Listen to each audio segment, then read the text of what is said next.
Okay, welcome to the post-game press conference for the Mississippi State Bulldogs. We're joined by head coach Sam Purcell and student-athlete Jerkaila Jordan. We'll begin with an opening statement from Coach, and then we'll take questions for Jerkaila. And after that, we'll dismiss her to the locker room and then take questions for Coach. Yeah, first and foremost, obviously disappointed. We came here to be here for several days in a league that's going to have a deep run here come March Madness when you see what the SEC is going to produce and do. But this game, it came down to was way too slow. For Ole Miss to shoot 28 free throws.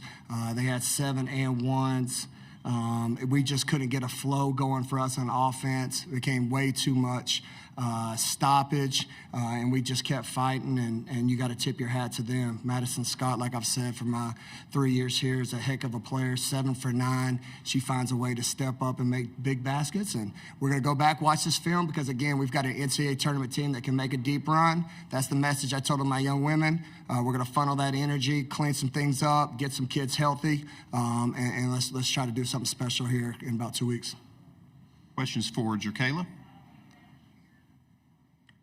Lulu? Sam just alluded to kind of the lack of flow. I guess just mentally, could you walk through what's that like when you can't really get momentum going and there's a lot of stops, fouls, stuff like that?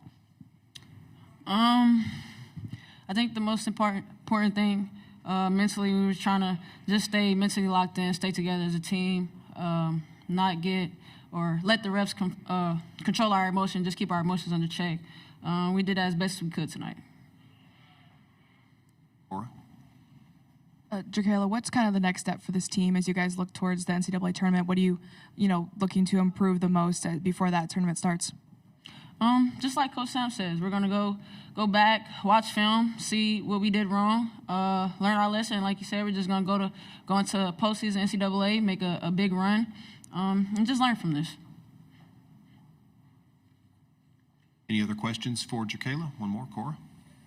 Just Jerkaila, really balanced scoring tonight for you guys. How important is that kind of balanced production as you guys look towards the NCAA tournament? It's important, but I think the most important was just getting the stops. Like you said, we gave up a lot of and ones. So just focusing on defense. Our offense relies on our defense very heavily.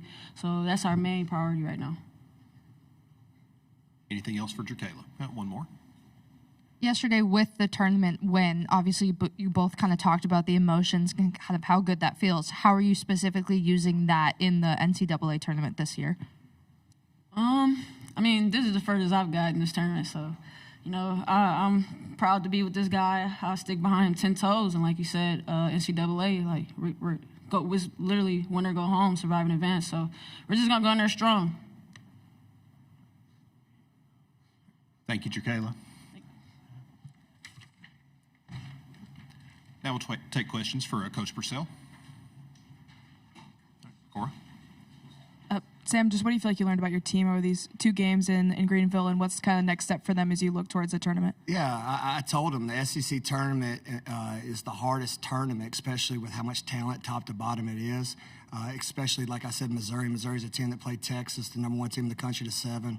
Played this team, Ole Miss, that we just lost to by 2, right, at the buzzard. So anytime you play in this tournament and you have no rest and you play back-to-back, I told them that's not what we're going to see in 2 weeks. You'll obviously get 2 opponents and you'll have a day's rest in between. So for us to stay up, especially someone like Destiny, who turned her ankle last night right at the end, for her to fight through all kind of rehab and be able to give me 16 minutes, I couldn't be more proud of the preparation and the fight to come in here and make a deep run. And then it's like what Jerk just said. You got to have the reality that, there's a lot of things that we didn't execute and do well. And then, like I challenged my team with spring break coming up, what are you willing to sacrifice to make one last special run? Can we get in the gym and like I said, get shots up, free throws? Every basket matters. Every possession matters.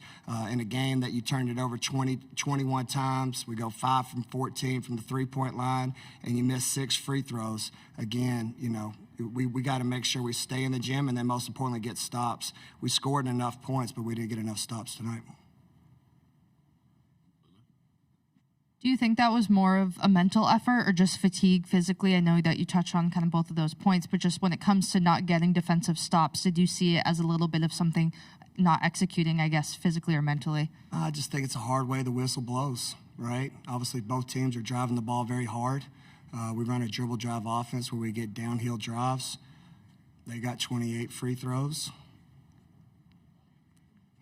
It's a tough night. Whistle didn't go our way, right? And then obviously I try to go zone a little bit there. They hit some big threes, but we felt our best way to win the rebounding war, which we did. We won by 3. We needed to play more man, but again, Madison Scott, I can't say enough great things about that young lady. She always comes up with a big shot. I thought she had some great layups that she finished over some length that were daggers when you're about to tie it up or get it close. She just kept that separation. So in games like this, players have got to make plays, and you got to come up with those big 50-50 balls, and they made more of them today. Over here on the right. Hey, Coach, despite the loss tonight, looking at the last few games as a whole, what about the team specifically gives you confidence going into the tournament now? Yeah, in all my 3 years here, man, what a journey. An unbelievable journey where you go down the Cayman Islands, and like I said, we play back-to-back games and play Utah where you come out punching, and then you find a South Florida with less rest than the time spot the day before, and we found a way to get a win. Then you go Belmont, shot at the buzzer, overtime. Then we went throughout the SEC where it was win-loss, win-loss. Like our journey, right, has been unique. But it's also been a great one because it's shown adversity. It's shown toughness because when we've been punched, a lot of teams get 2-3 losses. My young women have always had a mindset to bounce back and find a way to get the next one. So I couldn't be a more proud coach, especially like I've said, with as many non-returning players, for us to come together, put an NCAA tournament product on the floor. And like I said, let's get in here and play our best basketball come when our name's called. Laura? Wanted to ask you about Ole Miss freshman Sierra Chino. Just she stands out as one of their best players from whether it's her defensive abilities or just knocking down some big threes. Just what did you think of her performance tonight, especially in her first SEC tournament? Yeah, she's special. Long, lanky, and just poised. I think that's the biggest thing. I've never seen her get emotional. I've obviously watched a lot of film, but she stays the course. And then she's able to play off some upperclassmen. So she's able to hide there. And what's scary is when you're able to hide, she's got explosive ability to come up with 50-50 plays. She drives the ball extremely well going left, right? So because Madison Scott and some of the other kids are able to take that star role, she's in a perfect situation where she's able to be a great complementary player, and that's what you saw tonight. One more in front. Sorry. I guess just looking at the Ole Miss kind of rivalry as a whole, obviously the SEC tournament brings a lot of emotions, but when it's an in-state kind of matchup, I guess, what have you learned in your time here at Mississippi State, and kind of what have you learned from coaching such an intense rivalry series? No, this game matters. Our players, we wanted this bad.